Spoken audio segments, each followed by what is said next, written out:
तो hello everyone. आज का जो हमारा सेशन है यह है उत्परिवर्तन का सिद्धांत है और वीडियो सीक्वेंस नंबर 3 है ये। इससे पहले हमने लैमार्कवाद और डार्विनवाद दोनों की वीडियो अपलोड कर दी है और दोनों वीडियो पर अच्छा खासा जो है नंबर ऑफ वेटेज जो है मिलता है। आप जानते हैं कि डार्विनवाद और लैमार्कवाद बोर्ड के दृष्टिकोण से बहुत ही ज़्यादा महत्वपूर्ण है। उसी तरह से उत्परिवर्तनवाद भी बहुत ज़्यादा महत्वपूर्ण है। तो उत्परिवर्तनवाद की वीडियो जो है अपलोड करने से पहले आपसे थोड़ी सी बात ये करना चाहूँगा कि यदि जो वीडियो आप तक पहुँचती है यदि आपके काम की नहीं है, माना आपके काम की नहीं है, लेकिन आप अपने उन सभी छोटे बड़े भाइयों बहनों के पास सेंड कर दीजिए जिनको इनकी ज़रूरत है। क्योंकि क्लास 10th के विद्यार्थियों के बोर्ड एग्ज़ाम शुरू होने वाले, 12th के शुरू होने वाले और किसी प्रकार के कम्पिटिटिव एग्ज़ाम तक यदि आप इस वीडियो को सेंड करते हैं तो आप मेरे द्वारा बनाई गई वीडियो आपके द्वारा यदि सेंड की जाती है तो किसी न किसी का भला कर सकती है और आप भी थोड़े से उस जो है भलाई में थोड़ी अपनी भागीदारी निभाइए। वीडियो को ज़्यादा से ज़्यादा सेंड कीजिए और चैनल पर छोटा सा काम और चैनल को सब्सक्राइब कर लीजिए, क्योंकि सब्सक्राइब करने का कोई चार्ज कोई पैसा नहीं लगता। ठीक है, तो चलिए शुरू करते हैं। उत्परिवर्तन, जब भी हम उत्परिवर्तन के सिद्धांत आज हमें पढ़ना, तो उत्परिवर्तन शब्द जब भी हमारे जहन में आता है तो बस एक ही चीज़ मुझे याद आता है। उत्परिवर्तन का मतलब होता है कि अचानक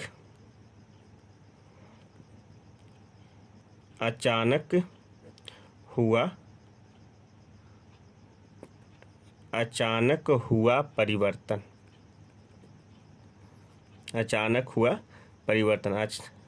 अर्थात शरीर में अचानक हुए परिवर्तन को क्या कहते हैं? उत्परिवर्तन कहते हैं। यदि परिभाषा आती है तो आप बोर्ड में तो आप सीधा लिख देंगे जीवों के शरीर में अचानक या एकाएक हुए परिवर्तन को क्या कहते हैं? उत्परिवर्तन कहते हैं। उत्परिवर्तन का जनक किसे कहते हैं? उत्परिवर्तन के जनक, तो भैया उत्परिवर्तन का जनक मानते हैं ह्यूगो डी व्रीज को। किसको?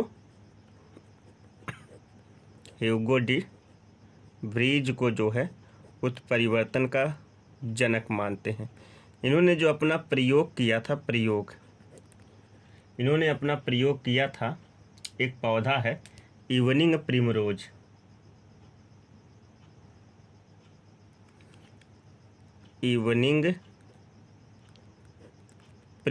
सांध्य प्रिमरोज कहते हैं। इवनिंग प्रिमरोज नामक पौधे पर किया था और चूंकि यह जो है एक इंग्लिश वैज्ञानिक थे, इंग्लैंड के रहने वाले थे, जिन्होंने अपना यह सिद्धांत जो है कब प्रस्तुत किया था? सन 1901 ईस्वी में। कब? 1901 ईस्वी में अपना यह सिद्धांत क्या किया था? प्रस्तुत किया था। किसने?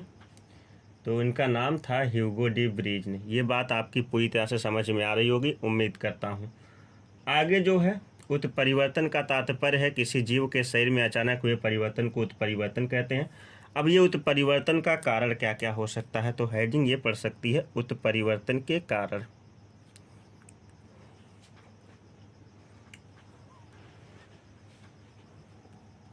क्या हेडिंग पड़ेगी?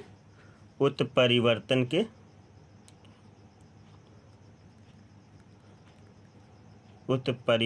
के कारण।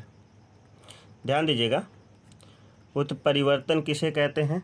शरीर में हुए अचानक परिवर्तन को क्या कहते हैं? उत्परिवर्तन कहते हैं। इसके सिद्धांत को 1901 ईस्वी में किसने दिया था? ह्यूगो डी व्रीज ने। ह्यूगो डी व्रीज को उत्परिवर्तन का जनक कहते हैं। इन्होंने अपना प्रयोग जो है विदेशी पौधे इवनिंग प्रिमरोज पर किया था।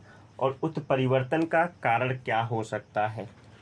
जीवों के शरीर में हुए उत्परिवर्तन से ही दिन प्रतिदिन जो है जीवों के शरीर में भिन्नताएं आती चली गई। इसका कारण नंबर एक है युग्मक जनन। ये पहला कारण है।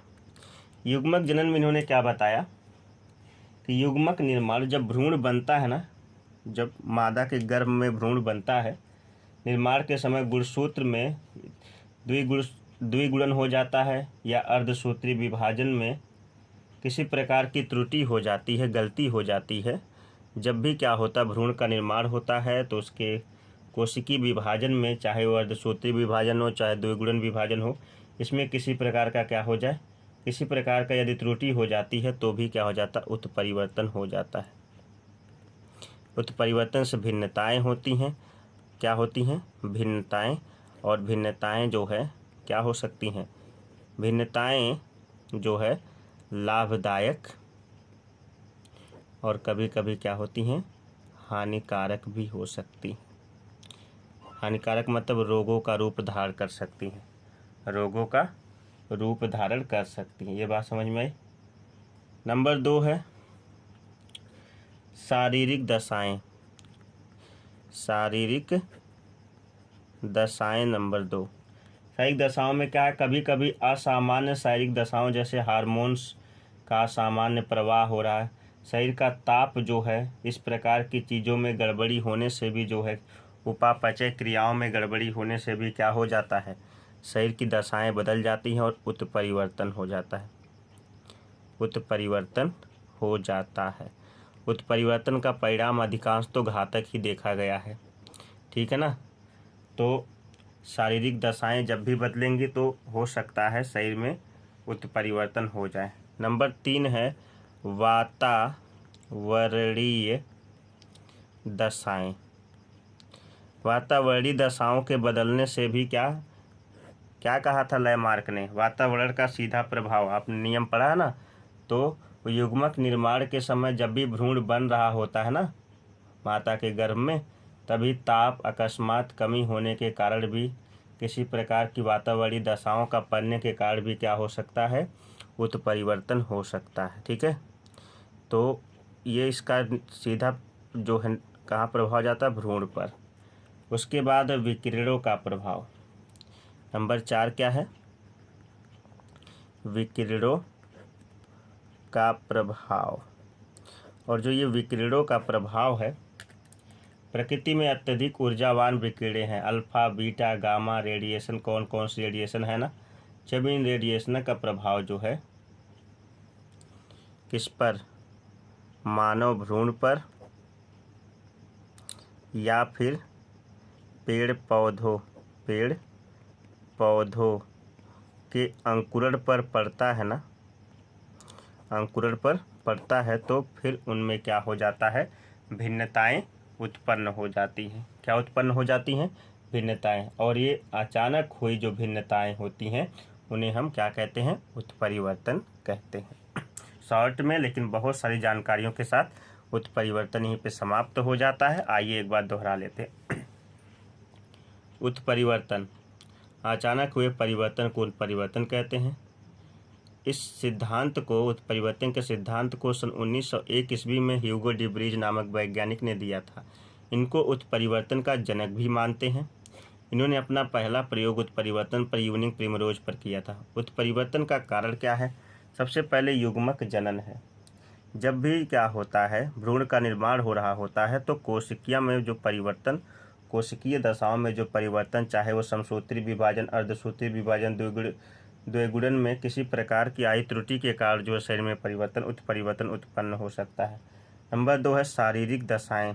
शारीरिक दशाओं में किसी प्रकार का परिवर्तन, जैसे कि असामान्य हार्मोन्स का जो है बिगड़ जाना, या फिर असामान्य प्रवाह, ब्लड प्रेशर का बढ़ जाना, शारीरिक ताप का बढ़ जाना, इस प्रकार की क्रियाएं जो है क्या हो जाती हैं, शारीरिक दशाओं में परिवर्तन करती हैं। वातावरणीय दशाएं क्या होती हैं, इन वातावरणीय दशाओं के अंतर्गत युग्मन निर्माण के समय वातावरण का ताप जो है अकस्मात कमी हो जाने के कारण भी जो क्या होता है, भ्रूण पर जो है क्या होती है, भ्रूण में शरीर में अचानक परिवर्तन उत्पन्न हो जाता है।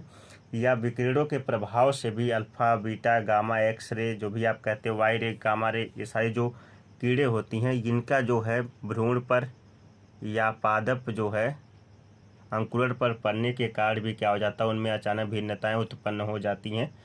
तो इस प्रकार का जो है उत्पन्न हुआ परिवर्तन क्या कहलाता है, उत्परिवर्तन कहलाता है। उम्मीद करता हूँ कि उत्परिवर्तन की आज की जो छोटी सी वीडियो रही आपको बहुत ही ज़्यादा पसंद आएगी। और तीनों महत्वपूर्ण, डार्विनवाद, लैमार्कवाद और उत्परिवर्तनवाद, तीनों आप जो है एकदम बहुत ही अच्छी तरह से तैयार कर लीजिएगा, क्योंकि तीनों बोर्ड के दृष्टिकोण से बहुत ही ज़्यादा महत्वपूर्ण कंसेप्ट है। इस प्रकार के कंसेप्ट मैं आपके लिए लेकर आता रहता हूँ। उम्मीद करता हूँ कि वीडियो अच्छी लगी होगी। चैनल पर नए हैं तो जरूर सब्सक्राइब कर लीजिएगा। वीडियो को अपने सभी उन दोस्तों तक शेयर करिएगा जिनको इनकी ज़रूरत है। तो मिलते हैं एक नए टॉपिक के साथ। हाँ, लैमार्कवाद और डार्विनवाद की वीडियो बहुत लोगों ने देखा, बहुत लोगों ने काफ़ी सारा प्यार भी दिया उस वीडियो पर। तो उम्मीद करता हूँ कि इस वीडियो को भी काफ़ी प्यार मिलेगा। वीडियो को पहले लाइक कर दीजिएगा, चैनल पर नए हैं तो जरूर सब्सक्राइब कर लीजिएगा। तब तक के लिए नमस्कार, बाय बाय, जय हिंद। और आपके परीक्षा के लिए यही कहना चाहूँगा कि परीक्षा में किसी भी प्रकार का प्रश्न, कैसा भी प्रश्न आए, देखिए परीक्षाएं ऐसी होती हैं जिसमें अगर 10 प्रश्न दिए होते हैं तो 10 में से 9 तक तो सभी को आते। एक प्रश्न या तो आता नहीं है या तो उसमें कन्फ्यूजन रहता है। तो ऐसे प्रश्नों को मैं सलाह दूंगा कि आप कभी छोड़े ना। अगर कन्फ्यूजन भी है, नहीं भी आ रहा तो भी बना के लिख जाए, क्योंकि ये बोर्ड एग्ज़ाम है, इसमें माइनस मार्किंग नहीं है, आपके नंबर कटने वाले नहीं हैं। लिखेंगे तो कुछ ना कुछ मिलेगा ही। तो बिल्कुल ये बात तो दिमाग से निकाल दीजिए कि हम प्रश्न को कभी छोड़ेंगे। किसी प्रश्न को कभी मत छोड़िएगा, ठीक है। तो चलिए, और सभी को परीक्षा के लिए सबसे पहले तो मैं बहुत अधिक शुभकामनाएं देना चाहता हूं, और सभी के लिए जो है ये उम्मीद करता हूं कि सभी लोग अपना परीक्षा अच्छी तरह से देंगे, ठीक है।